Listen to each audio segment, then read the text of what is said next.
Your brain was not designed for money. It was designed for a world of scarcity. A world where extra calories meant survival, where social status meant protection, and where the future was the next few hours. And that gap between what your brain expects and what money actually requires is why 90% of financial decisions are irrational. I'm not talking about budgeting tips. I'm talking about the actual neuroscience behind why you buy things you don't need, sell investments at the worst possible moment, and feel broke even when you're not. Chapter 1, The Dopamine Trap. Let's start with dopamine. You've heard of it as the pleasure chemical. But that's not quite right. Dopamine is actually the anticipation chemical. It fires not when you get a reward, but when you expect one. Every time you see something you want, a new phone, a car, a pair of sneakers, your brain releases dopamine. And here's the evolutionary mismatch. In the ancestral environment, the dopamine surge meant this berry bush will feed the tribe. Go get it.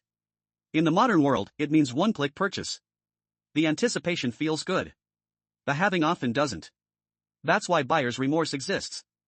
You got the hit, but the actual reward didn't match the anticipation.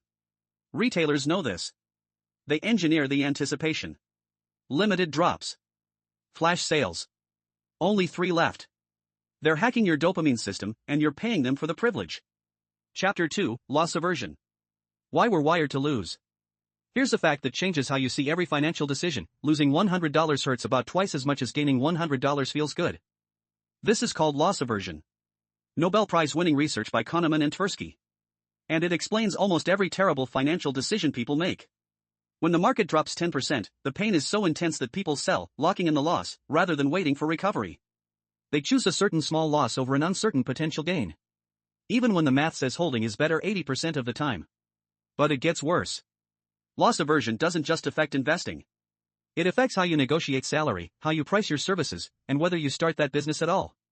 The fear of losing your current stable income often outweighs the potential gain of a better life. Evolution is telling you stay safe, don't risk the food source. And that instinct, perfectly designed for 50,000 BC, is keeping you stuck in 2026. Chapter 3, The Status Game Nobody Wins. Money isn't just about stuff. It's about status.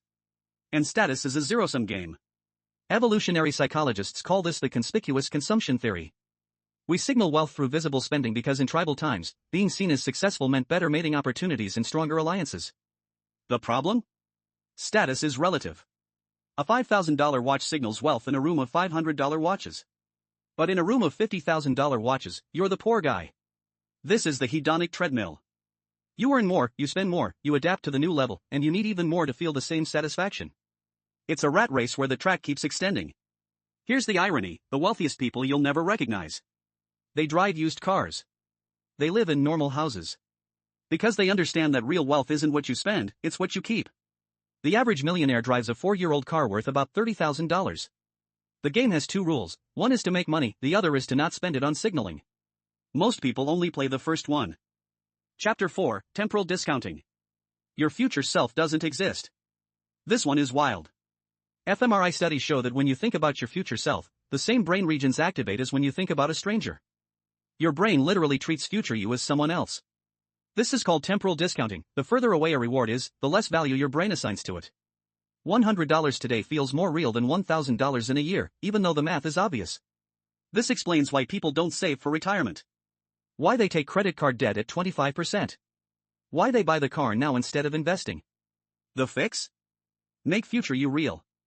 Studies show that showing people aged photos of themselves increases their retirement savings by 30%. When future you becomes a real person you can visualize, temporal discounting shrinks. Write a letter from future you. Use an aging app. Put a photo of older you on your wall. Trick your brain into caring about someone it currently ignores. Chapter 5, The Wealth Psychology Rewire. So how do you actually fix this? 3 science-backed strategies. 1. Use System 2. Before any financial decision, wait 24 hours. Sleep on it. Your System 1 is screaming by now. System 2 asks, do I actually need this? 2. Design your environment. Willpower is a limited resource. Don't fight it, outsource it. Unsubscribe from marketing emails.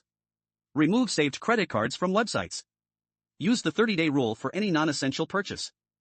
3. Define enough. Without a clear definition of enough, you'll chase forever. What does financial freedom look like for you? Your brain is running software from 50,000 BC. It was not designed for credit cards, stock markets, or compound interest. But here's the good news, your brain is also the most adaptive organ in your body. Neuroplasticity means you can literally rewire your financial instincts. Not overnight. Not with a motivational video. But with deliberate, repeated practice. The psychology of wealth isn't about getting rich. It's about aligning your ancient brain with your modern goals. If this shifted something for you, subscribe. I make deep dives on psychology, money, and human behavior every week.